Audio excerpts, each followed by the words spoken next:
Bonsoir l'Afrique, bonsoir le monde. Bienvenue sur l'Afrique Magazine News pour une nouvelle chronique géopolitique. Dans cette vidéo, Piotr Tolstoï, vice-président de la Douma d'État russe, partage sa perspective sur la guerre en Ukraine et ses implications géopolitiques. Tolstoï accuse l'OTAN et les États-Unis de manipuler l'Europe qu'il considère comme dépendante de ces derniers. Il critique l'administration de Biden pour ses actions en Ukraine tout en minimisant l'impact potentiel de Donald Trump sur la politique mondiale. Selon lui, la Russie avance stratégiquement en Ukraine et se concentre sur la défense de ses intérêts tout en affirmant que l'Ukraine a déjà perdu la guerre. Il accuse les forces occidentales de soutenir les frappes sur le territoire russe, tout en utilisant les Ukrainiens comme intermédiaires. Tolstoï met en garde contre une guerre ouverte si les pays de l'OTAN envoient directement des troupes en Ukraine. Il défend la politique de Vladimir Poutine, décrite comme mesurée, mais capable de changer si la situation l'exige. Il critique les médias occidentaux pour leur propagande anti-russe et affirme que la population cherche des informations plus objectives, tout en soulignant l'érosion de la confiance envers les médias traditionnels. Écoutons Tolstoï. Vous savez, moi je ne suis pas très fort dans les commentaires de l'État profond parce qu'on ne sait pas très bien de quoi il s'agit, mais je suis d'accord avec notre ministre des Affaires étrangères que l'héritage de l'administration Biden sera très très dur pour la future administration des États-Unis. D'autre part, il ne faut pas voir le monde à travers les futures démarches du président Trump. Le président Trump, c'est un président des États-Unis et donc pour lui, comme il déclare,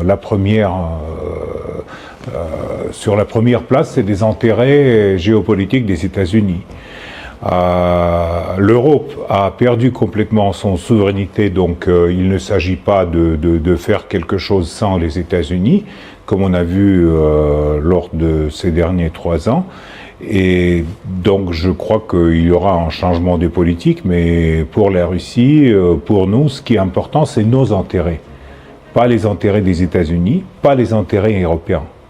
Donc nos intérêts, c'est terminer la situation avec l'ex-Ukraine, on va le faire, et à mon avis, ils ont déjà perdu la guerre, donc c'est pour ça qu'il y a autant de bruit autour de l'escalade, autour de frappes par les missiles, etc. Donc ça ne changera pas le résultat, tout ce bruit.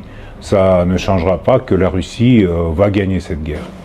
Parce que, en fait, la Russie ne frappe pas sur les centres de commandement où participent des officiers européens.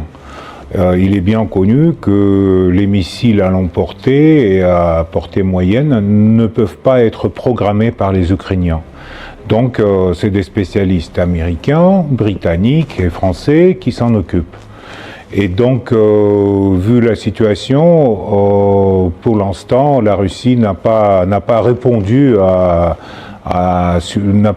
sur par les frappes sur les centres de commandement ou les centres où on programme des missiles. Mais si on aura cette escalation, si on aura la possibilité de tirer sur les territoires russes par des missiles de l'OTAN, cela veut dire que l'OTAN est ouvertement dans la guerre avec la Russie. Et à mon avis, pour l'instant, l'Europe sans les États-Unis n'a pas de chance, mais même avec les États-Unis, ça passe très mal pour les Ukrainiens. En fait, les Européens et les Américains veulent faire la guerre avec les mains des Ukrainiens, mais il reste très peu des Ukrainiens déjà sur le front, et il restera encore moins. Donc c'est très très dur pour le futur de l'ex-Ukraine, mais c'est plus ou moins clair que les Européens ne vont pas ressentir quelque chose avant qu'on les tue pas sur la ligne de front. Donc récemment, on a eu je crois qu'aujourd'hui dans Le Monde, il y avait un article sur les négociations entre Macron et Starmer sur l'envoi des soldats britanniques et français sur le sol. Alors, à mon avis, ça c'est en étape quand l'Europe va sentir la défaite militaire. Donc là, je crois que si les pays de l'OTAN vont oser d'envoyer leurs soldats en Ukraine, ça serait vraiment une guerre ouverte qui fera du mal surtout aux politiciens européens. Et ce sera... Jeu de mots, les lignes rouges, nous, à mon avis, la position du président Poutine est très généreuse. Il dit que voilà, on vise pas, on tire pas sur les civils, on tire pas sur les ponts de Dniepr, on tire pas sur Kiev, etc. Mais vous savez, tout peut changer. Tout peut changer parce que pour l'instant, la Russie fait l'offensive. Il y a un progrès sensible sur tous les fronts, du sud jusqu'au nord. Je rappelle que c'est 1300 km du front. Et donc, la Russie avance petit à petit. C'est vrai qu'on ne gaspille pas nos soldats, nos officiers, mais on avance sur les territoires de l'ex-Ukraine et on va avancer. Et il y a beaucoup du monde qui est revenu, notamment par exemple à une ville Mariupol qui était encore il y a 2 ans en ruine. Aujourd'hui, il y a plus de 60 000 Ukrainiens qui sont revenus vivre dans leur ville natale. C'est normal parce que la Russie a investi beaucoup dans les nouvelles régions et donc je crois que ce processus il est objectif, même les Ukrainiens le reconnaissent. Donc c'est vrai que les gens préfèrent vivre dans les ex-régions ukrainiennes qui aujourd'hui sont sous le contrôle russe que rester en Ukraine avec une menace d'être mobilisés à n'importe quel moment de leur vie.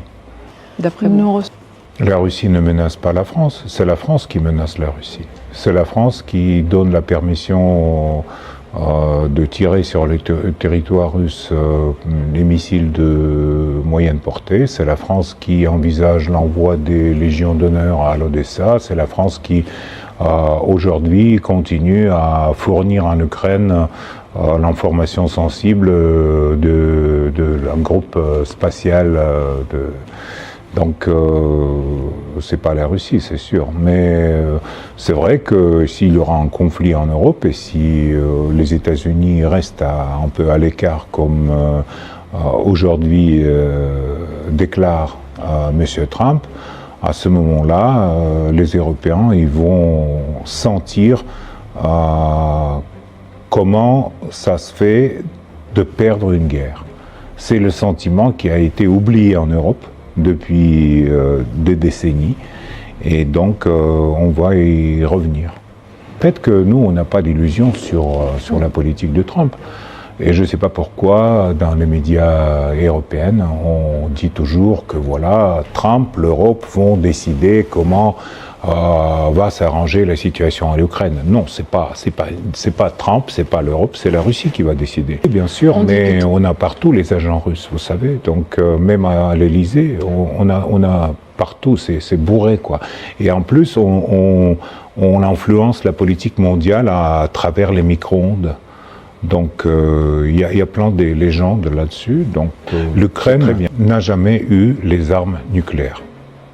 Ça, il faut comprendre. C'est sur le territoire de la République socialiste soviétique de l'Ukraine, il y avait des bases des missiles nucléaires soviétiques. Mais les Ukrainiens n'ont jamais eu ni l'expérience, ni la responsabilité, ni rien qui est lié avec la détention de l'arme nucléaire.